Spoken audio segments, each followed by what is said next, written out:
Hi everyone, I'm Max McKenna. We're here in the Harold Washington Library in downtown Chicago. I'm joined by David, Matt, Shafali, and Bob, myself here.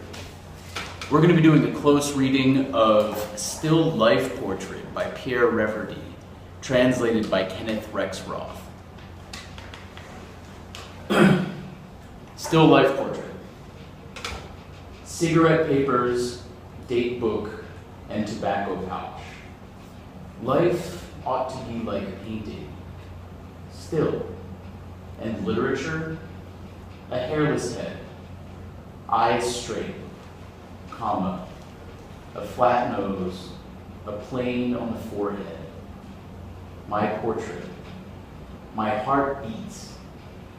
It's an alarm clock. In the mirror at full length. My head smokes.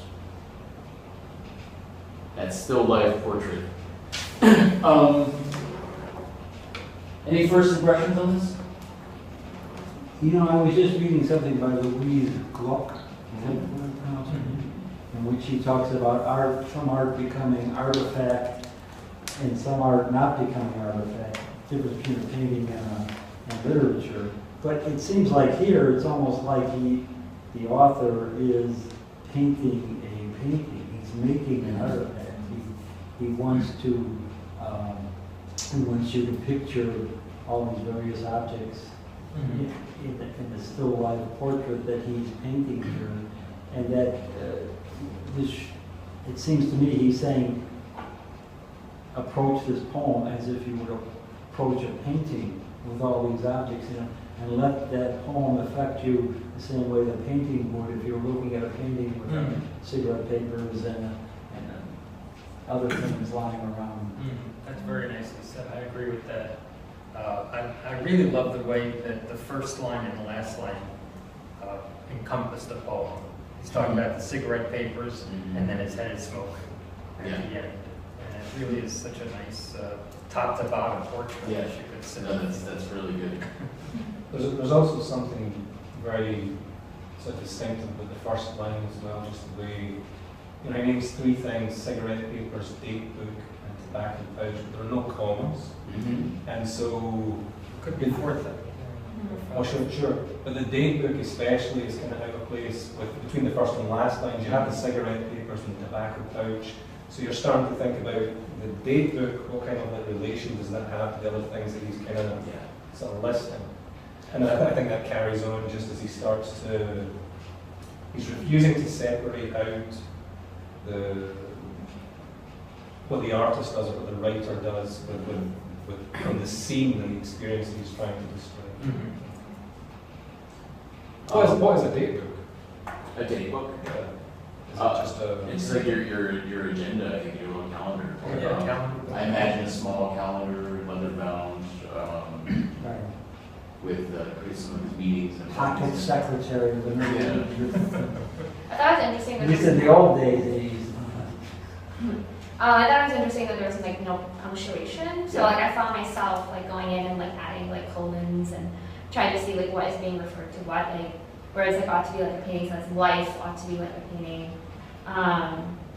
And like a literature should be like a hairless head. So I was trying to go back and trying to see like what are those descriptors referring to. But then it was odd that he puts in like a comma there, like so he adds the word when it would be great if he had like put it in so we can like follow it along. But I do like some of like the art kind of references. So like a flat nose, a plane, like that made me think of like cubism, like being like, or like there's the Picasso painting where like the women that in the painting, they're all like flat, so they're not like representational, they're not 3D, they're on a plane. And then also like the one where it's in the mirror on full length. That reminds me also of like, I think it's a work by like Rene Magritte, where it's like he takes the human body but he like chops it up. So like one part's the head, one part's like the torso and like, but it's like, it's full length. Sure. So it's like he's taking it, he's like cutting it up, but then he's putting it all back together, so it is like that full person. So I thought it was a lot of interesting kind of nods and That's that's good to follow the cubistic aspect of this poem. I think is very important. I think we see this in some other modernist poems that try to use painting techniques, specifically cubism, and recreate those. I think we have this breaking down of the body and it kind of reconstitutes itself at the end in that full length, but not quite. My head smokes. Yeah, thanks for pointing to that, Matt. I love that image, and it's very, for me, that's like a classic Magritte image. You can imagine Magritte. Oh, I can just imagine. Yeah. You gave it to Magritte, you just go, yeah. I think there was an exhibition on him like last year. There's a painting in the Art Institute, I think it's a Picasso, called The Smoking Man, a man with a pipe, where you have the pipe here and the head here, and you have all these different objects which would be in a regular painting of a man with a pipe, but they're all separated. That's Mm-hmm. That's cool. Yeah, that's very cubistic. There seems to be also a pushing against the idea that you can portray someone as a still life. Yes. Especially with that, my heart beats. Yeah. Is my portrait Very good. that my heart beats. I am living. I'm not something on a plane, something you can Sure. describe in words. My heart beats. It's an alarm clock. So there's a pushing against that still life as well. I would say there's a bit of a pushing and a pulling, really, because there's a constant tension, and I think that's encapsulated in the title, Still Life Portrait, right? Like myself as still life. Can anybody say anything about what still lives typically look like, or what they are? Usually fruits, Yes. vegetables, foods. Objects, usually domestic. Are they ever people? No. No. Still life is I think it's defined by the fact that it's not people, it's not portraiture, it's always objects, it's always, as you said, domestic objects. And then, Fruits, all the fruit. Right. yeah. and then typically the goal in like still life would be to make it like as like representational as you can. Yeah. And I think that he's doing like basically the exact opposite, where you're not taking like the literal kind of meaning. You are kind of turning that on its head. I just, I want to go back to just what Matt was saying a moment ago. How does, because that moment, I think you're right, my heart beats is something living and dynamic that you can't capture in the surface of the painting. How does that fit with that claim just in the, if we can read it all together, life ought to be like a painting? I don't know that I'd read it, life ought to be like painting. Yeah. I read this as a list poem, and each line should be, we should take each line as it is, not as an enjambment. I'm not reading it as an enjambment line in any way. So, So what do you do with the line ought to be like a painting? What do you do? And then the implied connection with and literature, you want to be like painting and literature. life still,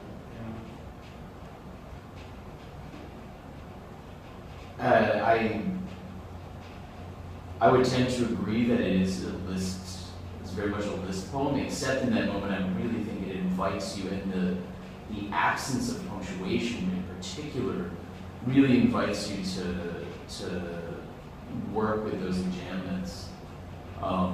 I think before you get to a hairless head, there's a few different ways that you can read that.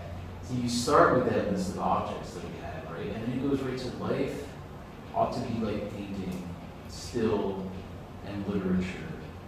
Like, there's so many ways that it could be. Life, so you could read it like, you just read it like life, that's one thing. Ought to be like painting, that's another line way, it's autonomous. But it would be life ought to be like painting, it could be : still, right? That life ought to be still. Or it could be life ought to be like painting still, period. Like it should, you know, life should still be like painting. I wish life was like painting again.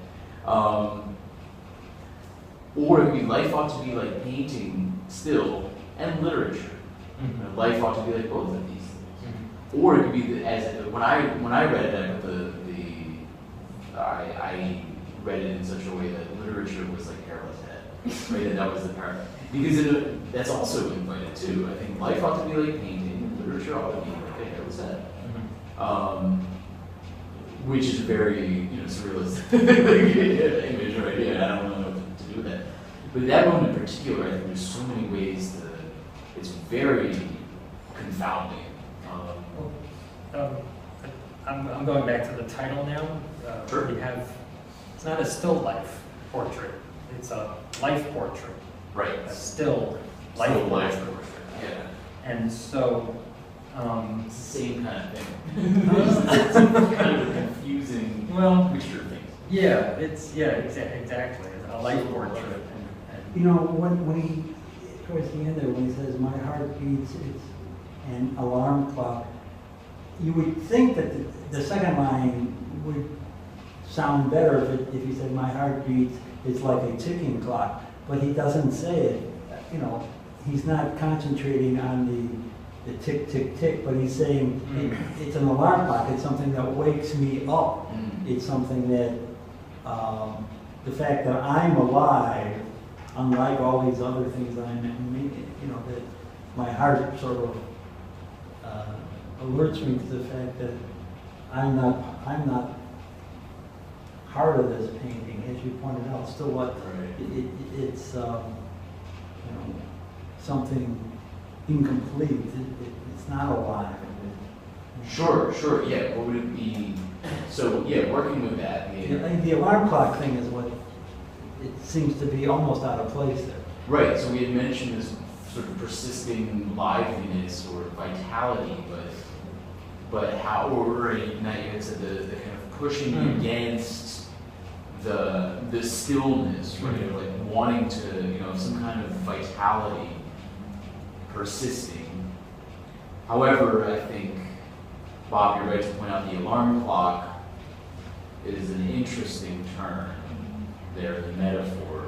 I think it ties back to like the beginning with the cigarette papers, the date book, and the tobacco pouch. It's like these kind of like everyday type objects. So, like an alarm clock, obviously you use it every day. It's kind of like a part of the routine. But then, like the way that it's phrased here with the heart beating, it's almost like he's giving life to it. So, I just thought that was interesting. That, like again, like going back with like the movement, trying to utilize kind of everyday objects in like a new way. So I thought that's kind of what he was doing here with the clock. Again, I'm not reading any commas or enjambments, so I'm not reading my heart beats. It's an alarm clock. It's an alarm clock being my heart. I'm just thinking, I'm viewing them as completely disparate images altogether. And so it's an alarm clock, I think, is going back to The list of objects. the entire portrait, sort of the portrait itself, one of the pieces of the portrait. And not being tied in specifically to the heart. That's how I remember it. Who's the other, is this poet in Modpo that did his life that day, 13 things I did that day? Is that it's sort of a list poem where he talks, I got up, I went for a run, smoked a pot. New York School, right? Is that in Modpo? Yeah, it is in Modpo. Okay, so if it's not, I didn't want to bring it up, but Sorry, but that's sorry another, everyone. I can't remember his name. But it's sort of, it reminds me very much of that Yeah. poem in the sense that you do try to make all the things connect. I think it's titled 13 Things I Did That Day. Yeah. You can only, depending on how you read the lines, you could Right. come up with 12 things or Right, 14, exactly. but you really couldn't come up with 13. Right. Is that in Modpo? That is in Modpo. Okay. That's I'm pretty sure that's in New York School Week. Okay. Yeah. So this poem just reminds me very much of that.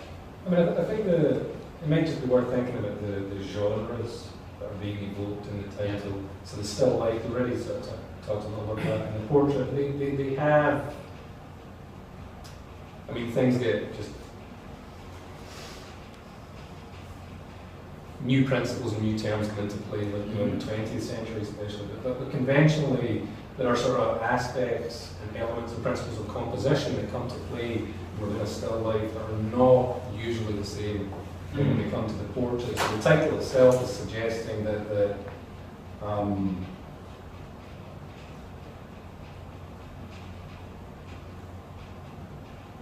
a kind of doing away with like formal conventions and the boundaries between sort of different kind of like areas and questions of like representation. How you represent life. The still life.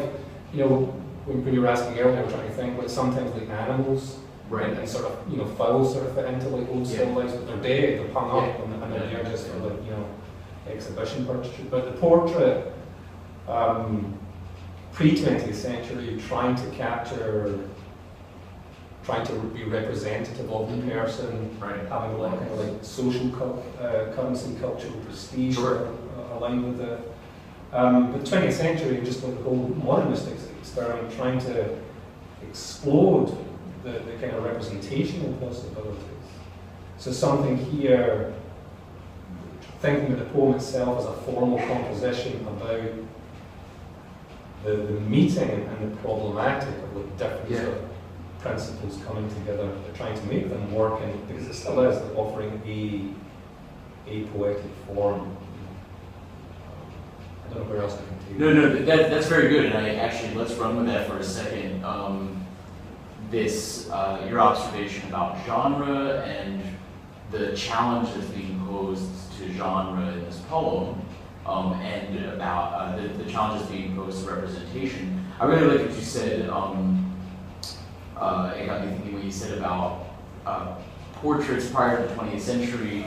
Not only were they trying to capture the likeness of the person that was being painted, but also something about their social milieu, right? Mm-hmm. So you would have, if you were wealthy, you would have your portrait painted with your, I don't know, your jewelry, your telescope, or whatever, stuff like that. Oh, I should have had I forgot. I left my telescope in my room. Right. You had it on the table. Your like brassy telescope. I don't know why telescope is the first thing that came to mind. But yeah, that's sort of a mark of the social standing. And even if you were, say,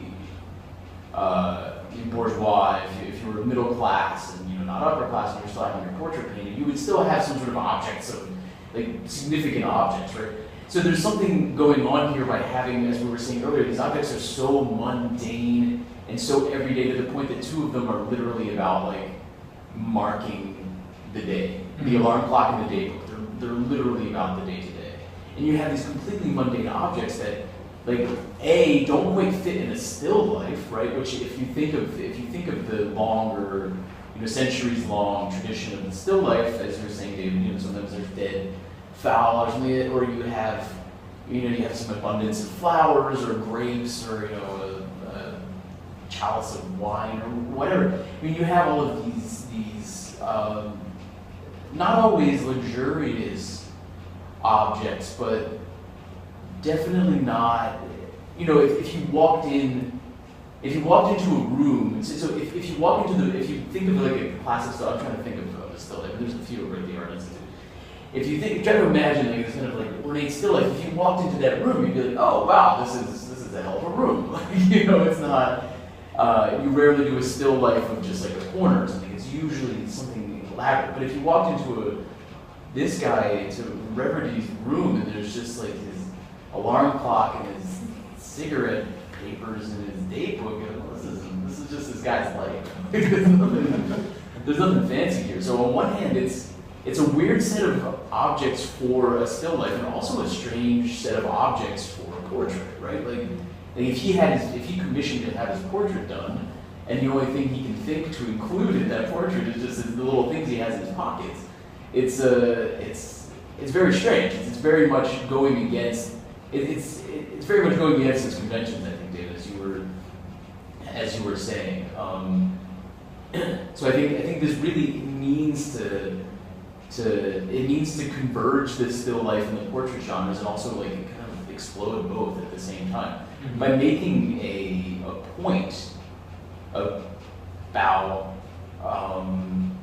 Well, I would say it's a point about objects and people, and I'm going to say that very broadly. He's making a point about people and objects. That there's something going on here. There's this kind of cubistic rendering of the self, as someone's detachment from the self, this objectification of the self. Right, the flat nose, the nose of the comma being the nose, but also this vitality, the heart beating, the head smoking that wants to go against that. You have both of these things happening at the same time, and it has something to do also with these very quotidian objects of the cigarettes, the daybook, the alarm clock. Do with that observation what you will. It's not concerned also with like traditional, like what you would want to achieve in a portrait, which would be, the blood likeness, that you catch the light, that would be like something of importance, like if you were to look at a singer, sergeant painting, but this is like not concerned with any of those like traditional, like artistic kind of measurements. Instead, it's, a nose on the forehead. It's completely distorted. So again, not how you would usually measure like a good portrait. Sure. No, that's true.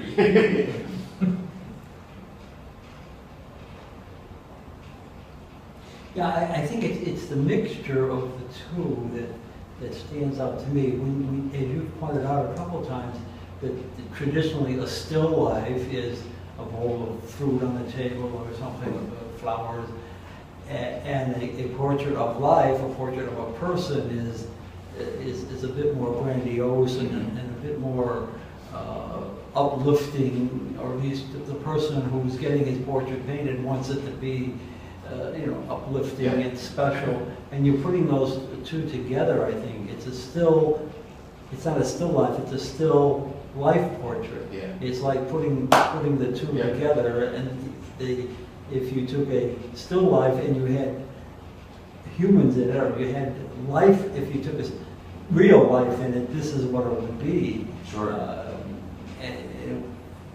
I think, didn't you point that out before, man? That putting together those two things is, I think, what he's trying to accomplish. It reminds something me- you can't really do in a painting, Right. which you That's can't, a good which you point. can you can't make an artifact look like that, but you can do something like this and make the person's imagination, the reader's imagination, create that. And it reminds me of that O'Hara poem where he visits his friend, the painter, Mike, Why I'm Not and a he's Painter. painting Why I'm Not a sardines Painter, and. We'll encounter that one too later in New York school. It's true, yeah. There are definitely,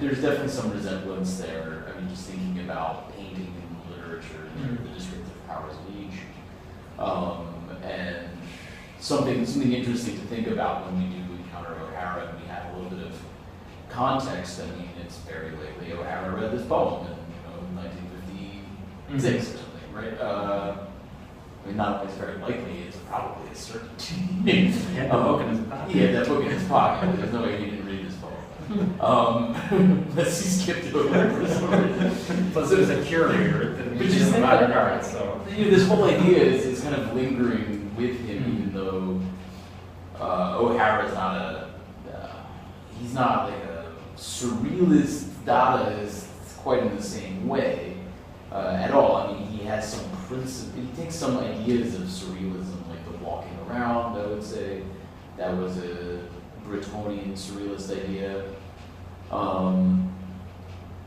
But he's, O'Hara's, his head's not smoking. It's like the Greek style, like nightmare. Yeah. That line, like my heart, it just reminds me of like Edgar Allan Poe, I guess. But I guess everybody was probably inspired by what has come before, so it wouldn't be surprising either. Oh wait, this is later, so. But I mean, maybe it's the other way, that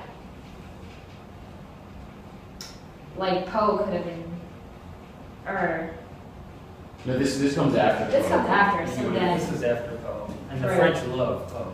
Right, so then they could have been probably inspired. It reminds me a little bit of Poe, that some of those type of like horroristic kind of images where like my heart beats is, and it's the fact that it's in its own line, just kind of reminds me of that. How are you reading that? Is it my heart beats or my heart beats? Ooh. I want to add in like there's not a whole lot of verbs like that are going on in this poem. Mhm. So like I want to read it as a verb. So like my heart beats. Mm. But in going with the rest of the poem, it could make sense like my heart beats like as an almost like a noun.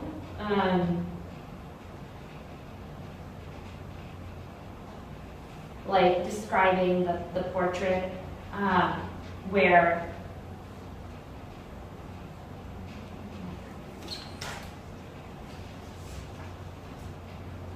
I mean it could be read either way, I think.